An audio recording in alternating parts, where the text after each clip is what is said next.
I'm really happy you brought this up because it's something I wanted to talk about. You know, about a week and a half ago, I did a tour of this, what I would call an internment camp, but it's an immigrant detention center in the middle of the Everglades in the state of Florida, being operated by the Florida Division of Emergency Management, which is tasked with keeping our people safe during a hurricane. And they're spending about $450 million of the $500 million cap that they can spend to prepare for hurricanes on the detention center. So hurricane comes up in the Gulf tomorrow, barreling towards Florida. They have to go back to the legislature and spend time doing that instead of taking care of the people of our state. But that's a whole other thing. I want to talk about the lack of transparency and fairness we're seeing in this because I don't want to see this exported across the country.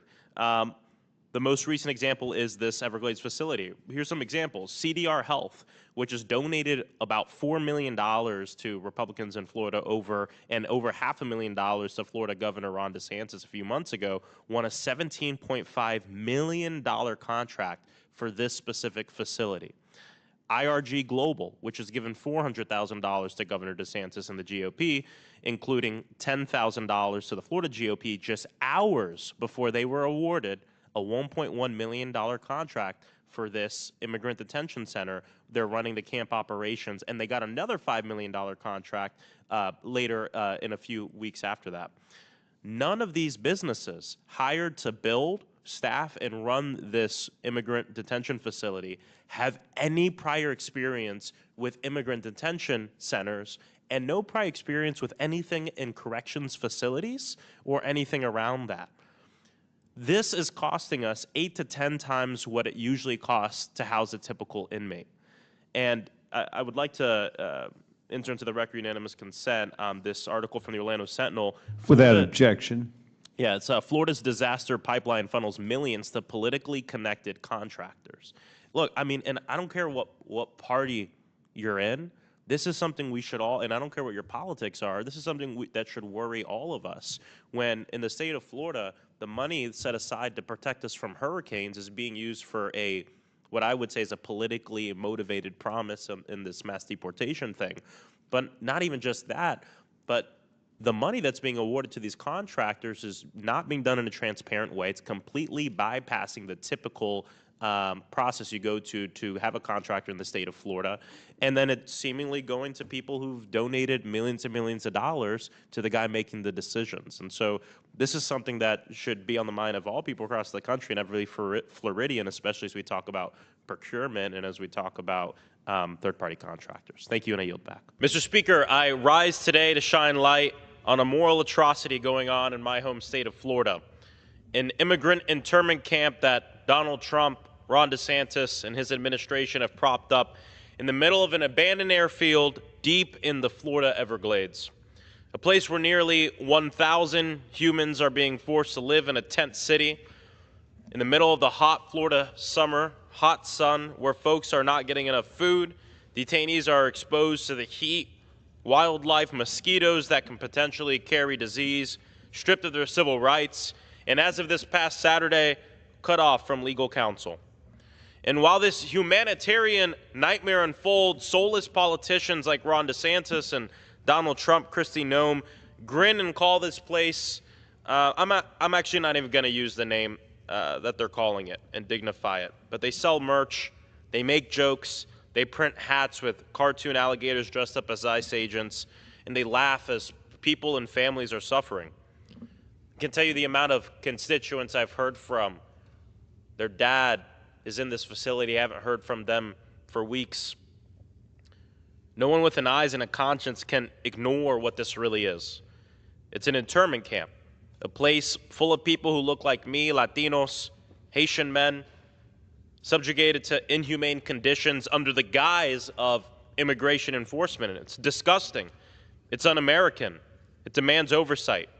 Members of Congress have a legally protected right to conduct oversight of immigrant detention centers.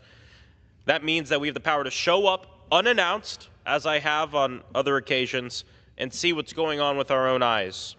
That was my plan and the plan of my fellow Florida congressional Democrats last week. We were ready to do our jobs. Somehow, word got out to the DeSantis administration that we were showing up, and so they decided to invite us at the same date and time we were going to show up anyway. But we took them up on that. we went in the facility, and here to talk a little bit about my experiences in there. You know, the state of Florida and DHS, they got wind of our visit. They got scared. They invited us. And, of course, what we got was a sanitized version of the way things usually are. But even that sanitized version, to me, was a poor conditions.